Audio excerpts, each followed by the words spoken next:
All right. President Biden, former President Trump making campaign stops yesterday. Biden hit the battleground state of Pennsylvania. Donald Trump looks at the world differently than you and me. He wakes up in the morning in Mar-a-Lago thinking about himself. I wake every morning thinking about how to make life better like you do for working and middle-class families here in Scranton and all across the country. Just the other day, a defeated-looking guy came up to me and asked if I could help. He was drowning and dead. I said, "I'm sorry, Donald, but I can't help you." Trump stopped by a Harlem bodega after court to talk about crime.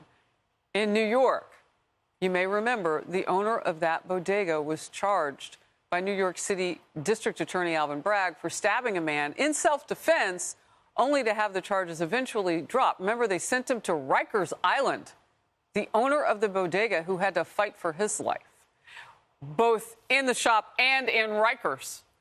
This is Trump in deep blue Democratic Manhattan, and he got a hero's welcome.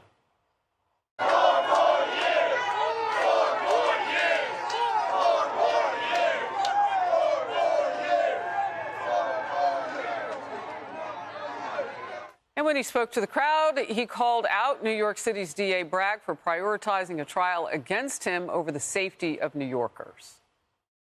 This is a very exciting time for me because the bodegas, the association invited me, and I respect them and they respect me.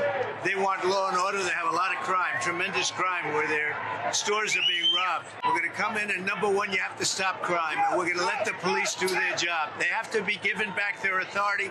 They have to be able to do their job. It's Alvin Bragg's fault. Yeah. Alvin Bragg does nothing. He goes after guys like Trump, who did nothing wrong. Violent criminals, murderers. They know there are hundreds of murderers all over the city. They know who they are, and they don't pick them up. They go after Trump. Smart move by the former president? Absolutely. You know, he caught a lot of heat for falling asleep in court, and some of his detractors were saying, see, he's just as tired and old as Sleepy Joe, but he was bored, as anyone would be in a courtroom where they feel that it's unfair, unjust, and stupid.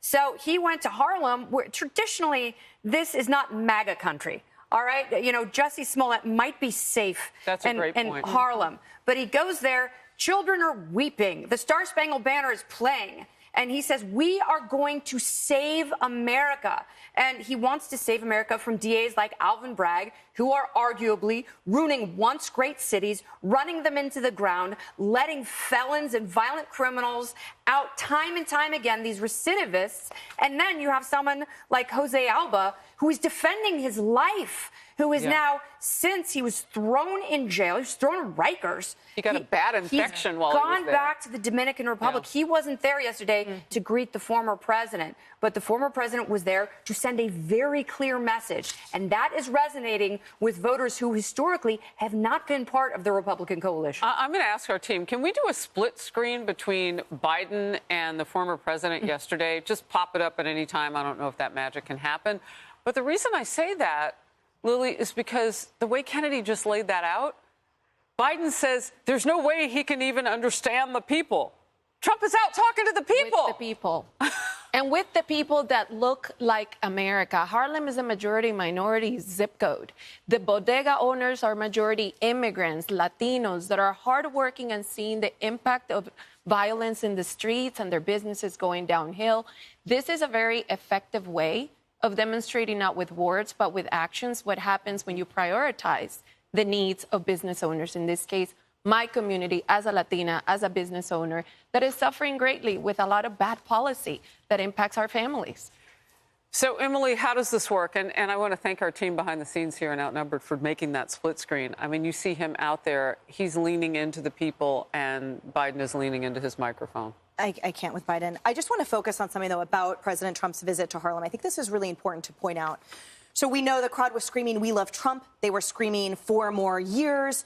And look at what that crowd looked like to underscore the points being made here. A very diverse crowd where I don't see that kind of crowd that we've been shoved into a box as MAGA supporters that the media has done.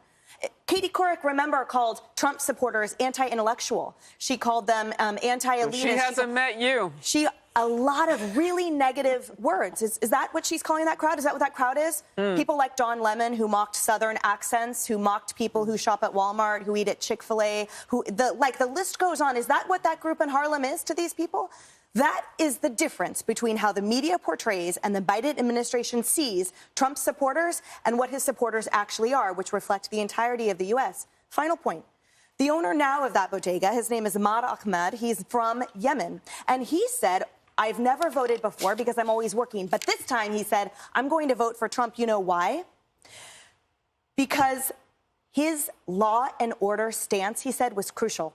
He said what happened to Jose was very hard for me. Jose is the original owner that got put in Rikers for defending himself. He said, all for $1 worth of chips. That is what people see in President Trump. The law and order are representative of everyone, unlike what the media will have you see.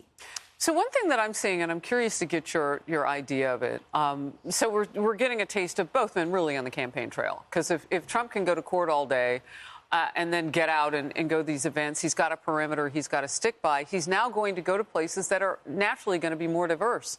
I mean, that's what we have in New York City. They complain about the amount of money that it takes to take care of the illegal immigrants that they begged for so that Eric Adams could have more people to vote. He even said that as a candidate. But the truth of the matter is the city is more diverse than ever, and that plays to someone who says, I talk to everybody, and that's Trump. I don't see Biden doing that. Well, I would just say that Donald Trump is masterful with the media, and this is the media capital of the world. And there's no doubt that he plays it. And he goes there to bodega, and I agree with that guy had every right to self-defense, right? And he should never have been in the Rikers, and so I agree with that part of it. But let's be clear. Donald Trump was born on third base, and he's acting like he's a man of the people, and he's acting like the rule of law doesn't apply to him. There's 4 criminal trials going on, and this is the first week of the first one, but the reality of it is he's going to have his day in court, and we're going to see if the rule of law plays. I beg to differ respectfully. I don't think he's acting like he's above the law, and I think he's always acknowledged that he's grown up benefiting from the hard work of his immigrant grandparents that gave him the $1 million loan. The whole point is he doesn't put on airs. He says, yeah, I'm from money, but I see you where you are, and I'm a regular man who has a lot of money. And it's the judge who says you are attempting to be above the law. President Trump hasn't ever sort of intimated that he is. He's saying, what am I doing here, man? This is a sham, just like everyone else. That's Harlem behind Trump. That's Harlem behind Trump. That's the whole point. Not people who say, oh, I'm only Upper East Side. I'm only at Mar-a-Lago. And well, he plays it like a fiddle because he's actually been one who's been critical about the FBI. He's been attacking the law enforcement. Can we talk about the fiddle that Biden plays, though? And you know Charlemagne the God. I actually don't know him, but I wish I did. Because he's asked some tough questions both of Biden and Kamala Harris. And when you talk about somebody who plays a fiddle, Biden's is around race, calling grown men boys and saying that if you didn't vote for him but you're black, you're not really black. I mean, his fiddle-playing days are very loud and documented. I just want to get on the record that as you make that claim and those arguments, that you have a guy on the other side of the political aisle who has dirty hands in this lane. Well, I think Emily brought a good point up earlier about the folks who talked about Southern accents and Katie Couric, and I agree with you. I'm not arguing that point. But I would say to you, going to a place like Scranton, Pennsylvania, where I earned my Army commission, yes, it might not be a diverse community in the world. Scranton's not very diverse. But the reality of it is this: they're still hardworking people. And absolutely. I'm not anti-Scranton. They have a great paper company there. Yes, right. They have a great paper company. And it's a wonderful place. And that would be great if he didn't have to lie about knowing the conductor on the train that took him there all the time, to the point where the family has to speak up and say, quite sadly, that he was deceased at a time before the president would have known him. Look, I'm just spitting the truth as Emily looks at me like, oh, my goodness. Yeah, we're going there. When he was a senator and I was a young congressman at 33 years old, I would take the train from Bucks County, Pennsylvania, the Trenton train station down to D.C. I literally rode it sometimes with then Senator Biden. So you know that the conductor he talks about is not there? No, I know that he was very friendly on a name-to-name basis with those folks. And I remember thinking to myself, you know what, that guy, you know, he cares about people. What is that going to do? What's that going to do to help someone pay down their credit card debt? If they're living off their credit card, some phony baloney story about Amtrak, that doesn't help them. You know, that's from 20 years ago. Doesn't help them at all. And the bottom line is, love him or hate him, Donald Trump is a better retail politician. Biden's team is trying to frame him as this masterful retail politician. He is a gaffe-prone buffoon.